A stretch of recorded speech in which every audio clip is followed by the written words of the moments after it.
Freedom is never more than one generation away from extinction. We do not pass it on to our children in the bloodstream. It must be fought for, protected, and handed on for them to do the same. These are the words of Ronald Reagan. What does this quote say to you? What does it mean? For the men on the memorial behind me, it meant standing up when the time came. George Washington led the Continental Army during the American Revolution, which granted us our freedom from England. This was no easy task. There were more defeats than victories, lack of supplies, sickness, and low morale plagued Washington's army heading into winter camp of 1777. It was Washington's steady leadership that was crucial to holding the army together, especially during administrative and logistical hard times during the winter of 1777 and 1778. It was this same leadership that was the reason why there was no mass desertions or mutinies at Valley Forge. What emerged from Valley Forge was the American spirit.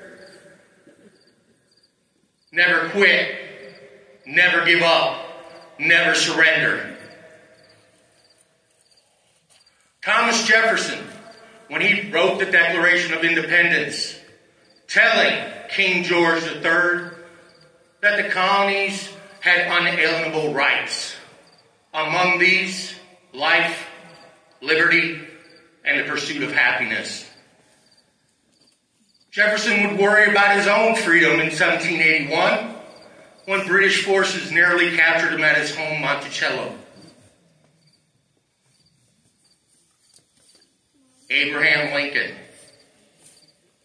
had the enormous responsibility of holding the nation together during its worst time in history, during 4 bloody years of war, and also issuing the Emancipation Proclamation freeing the slaves.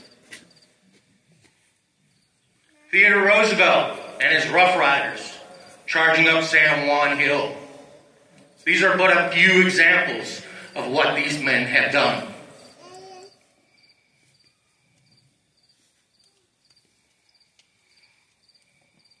Every generation since America has become a nation has had its opportunity to stand up and fight and protect the freedoms that we have here.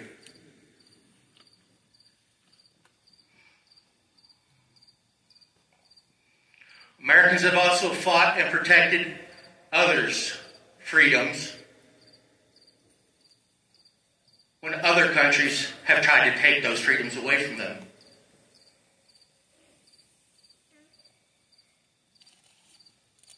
The American Civil War began with the firing on Fort Sumter. It began a war to preserve the nation and ended by preserving the nation and freeing a people from bondage. In doing so, fulfilled Thomas Jefferson's words in the Declaration of Independence that all men are created equal. In 1898, another generation of Americans would be asked to protect the nation.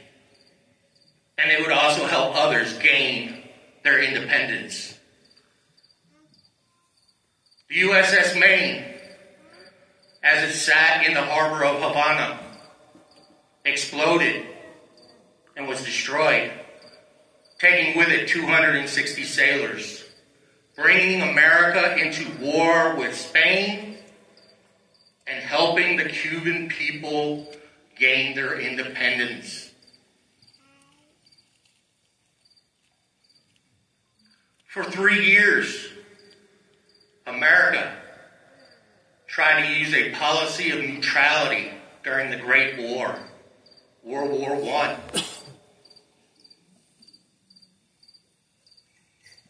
Unrestricted submarine warfare brought an end to that policy.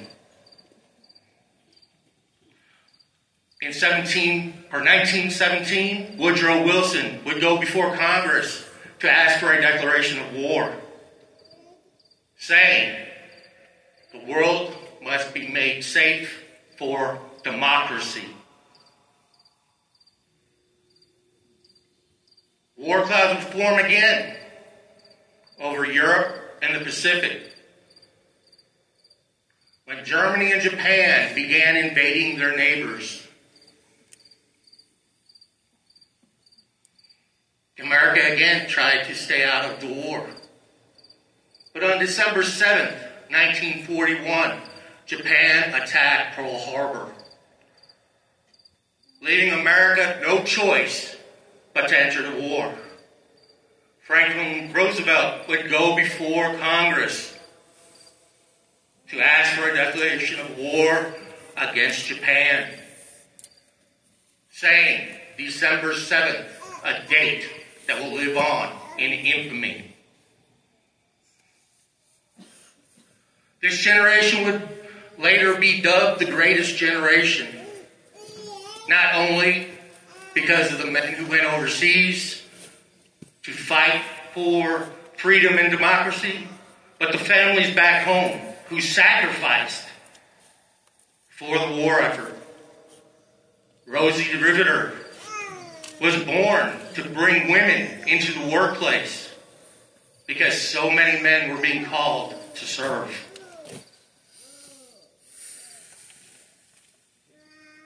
At the end of World War II, America finds itself front and center on the world stage as defenders of freedom and democracy. The next several generations would be put to the test in the defense of democracy in places like Korea, Vietnam, the Persian Gulf.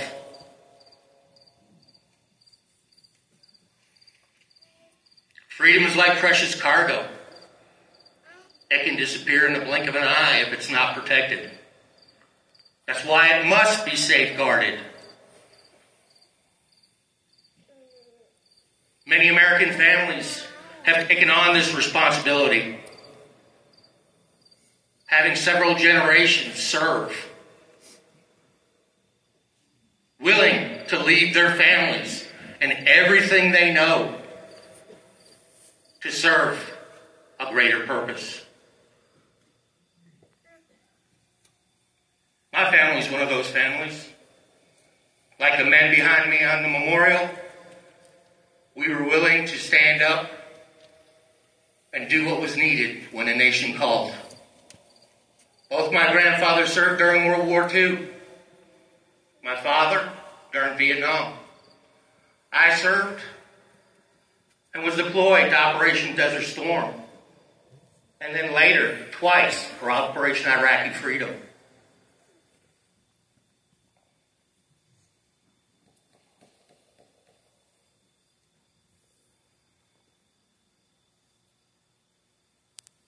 I began this with Ronald Reagan's words that freedom is never more than a generation away from extinction.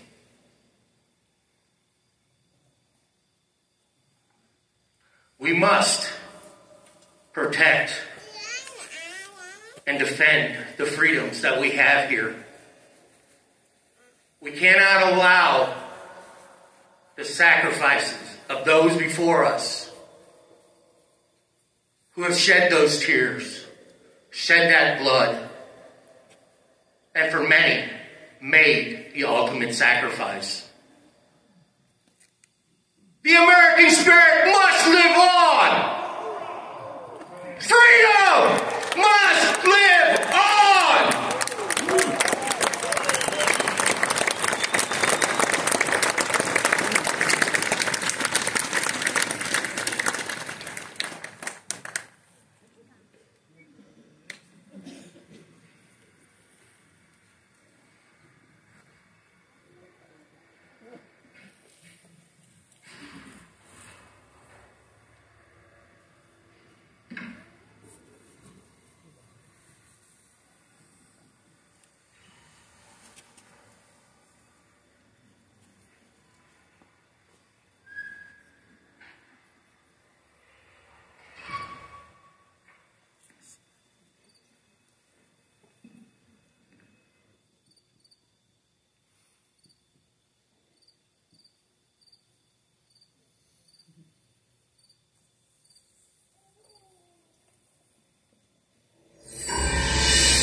States of America. It's hard to imagine, but not long ago, this great land of ours was pure wilderness.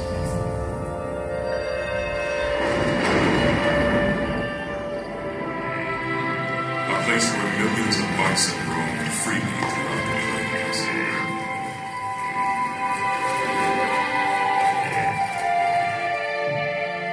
And those who lived off the land revered it as sacred ground. Yet this country would face a dramatic change, quickly becoming the most advanced nation in the world, in technology, in peace, and in power. From its inception, the United States has shaped itself with the guidance of strong leaders. Leaders who have taken risks, stood up to adversity, and never let go of their vision for a better country. Mt.Rushmore reminds us of them, and the countless Americans who have made great sacrifices to ensure the lasting legacy of our country. Freedom. We strived for it. We died for it. We live for it.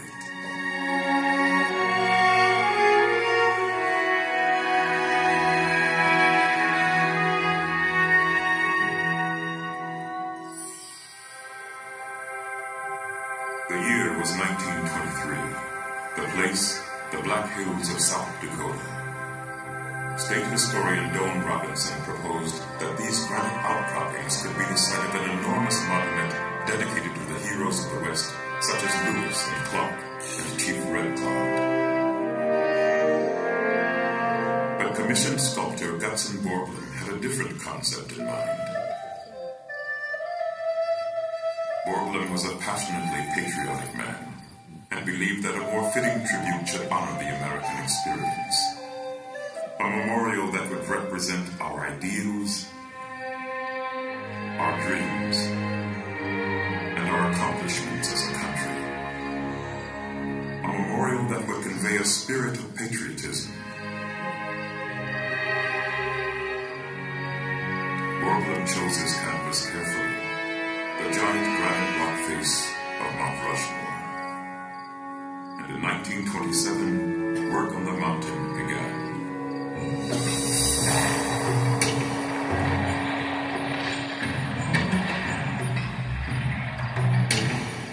Borglum assembled a team of local miners, ranchers, and lumbermen to help with construction. The sculptor built a model of the presidents to serve as a guide. Every inch of the model represented 1 foot on the mountain. Year after year, Borglum and his crew hung tirelessly off the side of the mountain, drilling and blasting their way to reach granite solid enough for carving.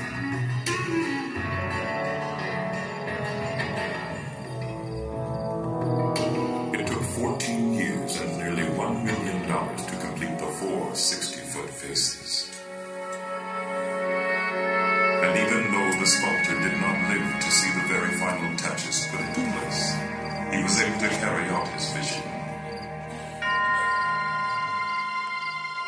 4 great Americans immortalized in stone,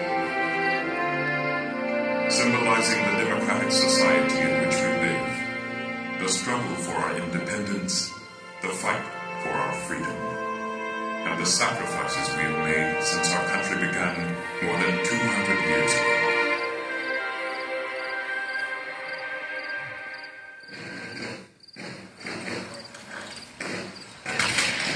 It was a time of rebellion and of war. It began as an uprising against British rule and turned into a full-fledged crusade for personal freedom and national independence. The American Revolution. From 1775 to 1783, up to 250,000 patriots engaged in battle. Even during the toughest times, when the Continental Army seemed undisciplined and ill-equipped, one man's courage and determination ultimately led the troops to victory over the British. The future father of our country, George Washington.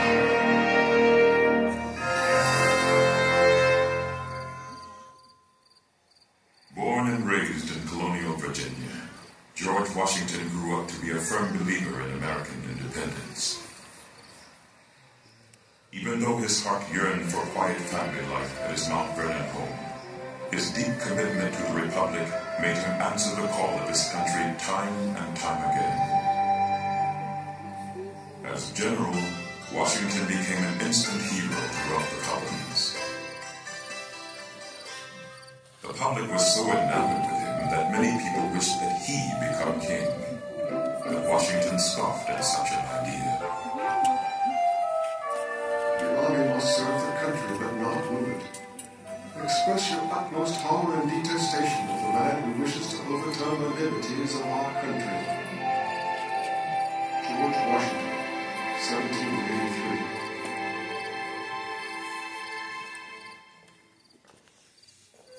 It was this kind of insight and integrity that made him the perfect person to oversee the creation of a new federal government. With no blueprint to follow, Washington kept the colonies united and on course during the infant years of this nation. And after ratification of the Constitution, when he was unanimously elected first President of the United States, Washington was keenly aware that he was laying down the framework for future presidents to follow.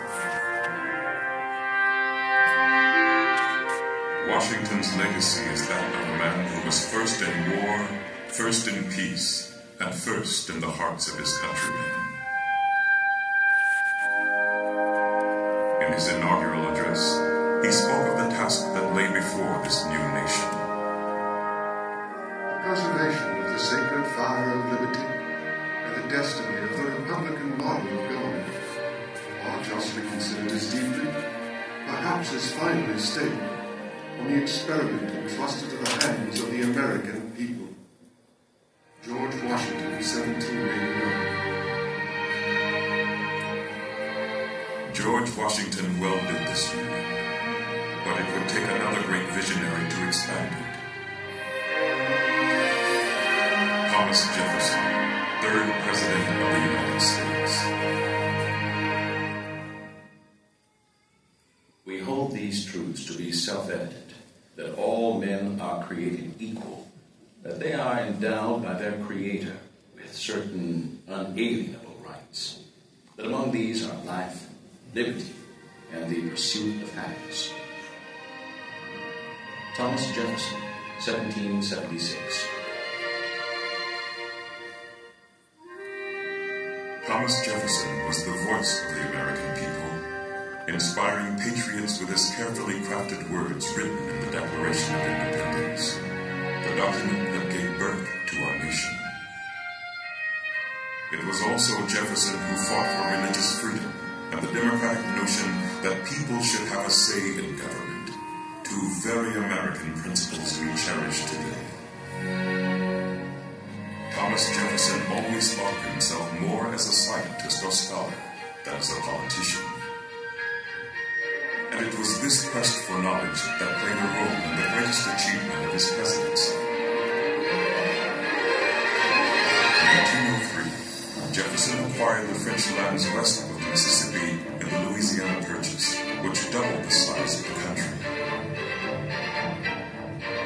In an effort to find out what America now owned, Jefferson sent Mary Lewis and William Clark on their famous expedition out west. It was an exciting time of discovery for new Americans. However, what was good for a growing nation was not necessarily good for its original inhabitants. During this time of expansion, many Native Americans were uprooted from their homes and hunting grounds and pushed farther west. But during an address to a group of Cherokee chiefs, Jefferson prophesied about future relations between natives and new settlers. I shall rejoice to see the day when the red men, our neighbors, become truly one people with us, enjoying all the rights and privileges we do, and living in peace and plenty as we do, without anyone to make them afraid, to injure their persons, or to take their property, without being punished for it according to fixed laws. Thomas Jefferson, 1808. Jefferson's dream was slow to be realized as conflicts between the U.S. government and Native Americans set off a chain of events that dramatically reduced Native populations throughout the 19th century.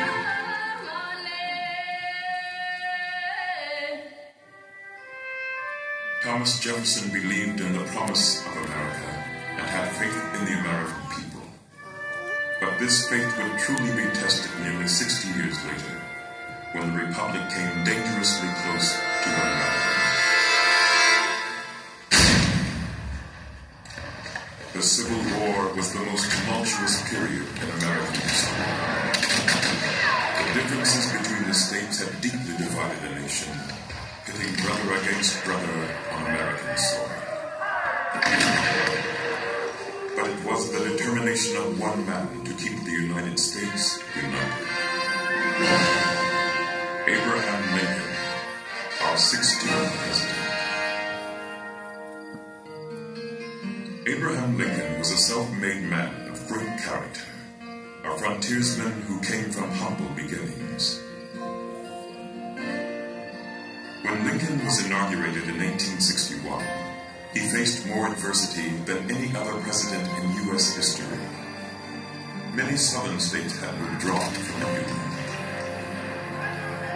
And even though Lincoln opposed war, he warned the South in his inaugural address that he would take whatever measures necessary to stop the rebellion.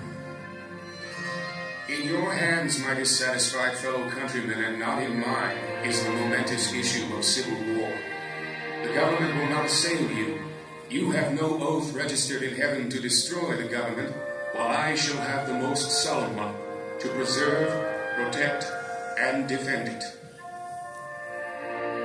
Abraham Lincoln, 1861. The Civil War raged on for 4 brutal years. But Lincoln stuck to his commitment to democracy. His main objective was to save the Union, and he also strongly believed in freedom for all Americans. Until slavery was abolished, Lincoln felt the U.S. could never truly be the home of the free. Lincoln's Emancipation Proclamation began the process that ended the evils of slavery forever.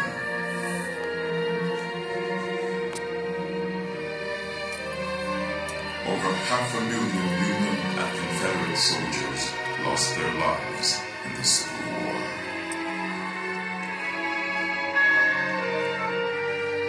But during his famous Gettysburg Address, Lincoln reminded the American people what this war was really all about. That we here highly resolve that these dead should not have died in vain, that this nation under God shall have a new birth of freedom, and that this government of the people, by the people, for the people, shall not perish from the earth. Abraham Lincoln, 1863. Over the next 50 years, the United States would go through a dramatic transformation. The year 1900 was coming around the bend, and America was turning from a rural republic to a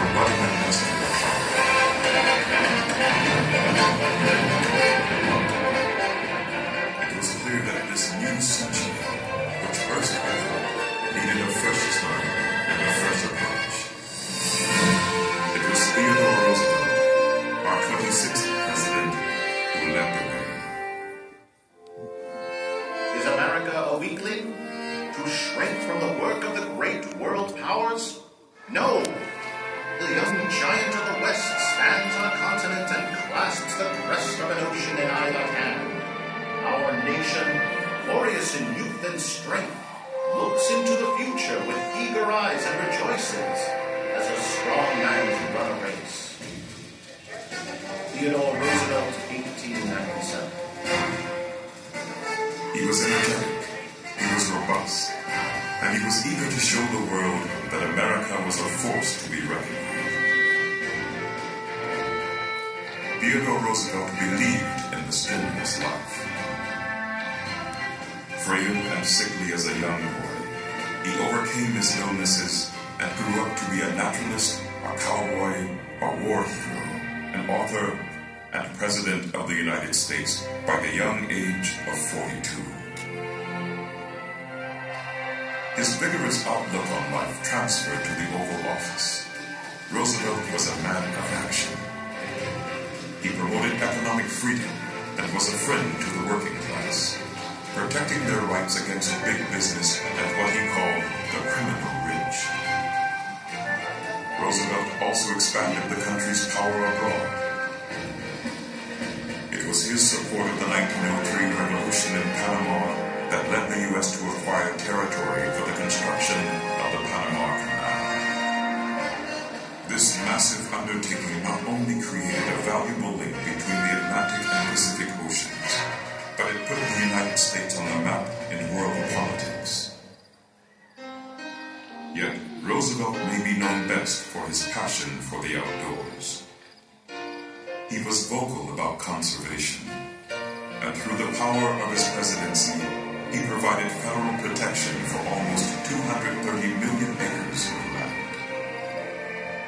To waste, to destroy our natural resources, to skin and exhaust the land instead of using it so as to increase its usefulness, will result in undermining in the days of our children the very prosperity which we ought by right to hand down to them amplified and developed.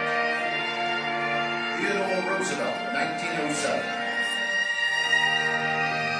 The pursuit of the American dream did not end with Theodore Roosevelt's term. Instead, it has carried us into the 21st century.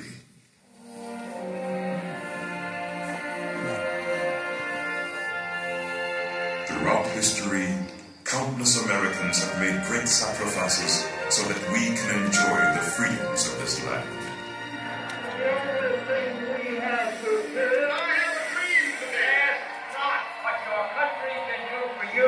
The same freedoms guaranteed in our Constitution and Bill of Rights. The same freedoms millions of people have sought since the first immigrants arrived over 200 years ago.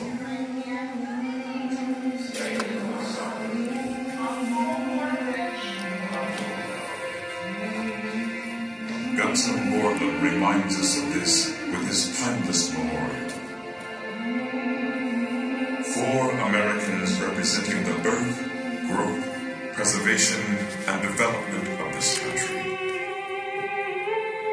All embodying the spirit of our nation. All advocates of freedom, dignity, and the ideals of American life. Oh, beautiful, for spacious skies, for amber waves of grain, for purple mountain majesties, all of the fruited plain.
gentlemen, please rise and join in singing America's national anthem.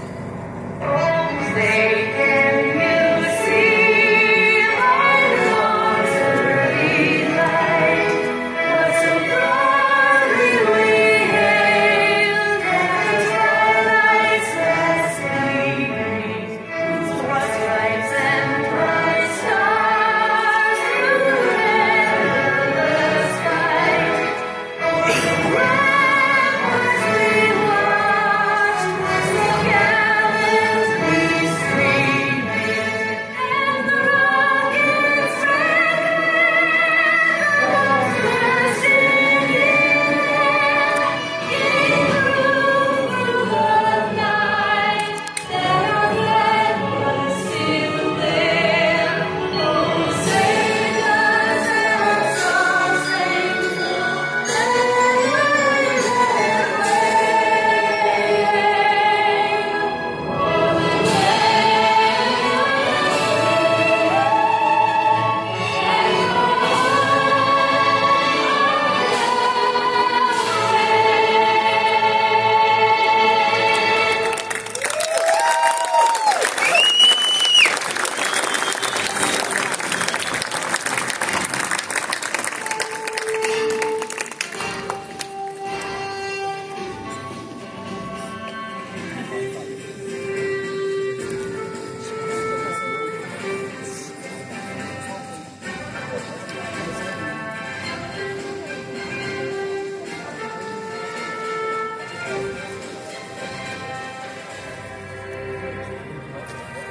At this time, I invite all military personnel, both past and present, down to the stage. I also invite any Gold Star families who have lost a loved one in the service.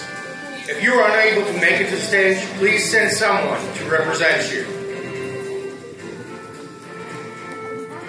Come on, folks! Give these wonderful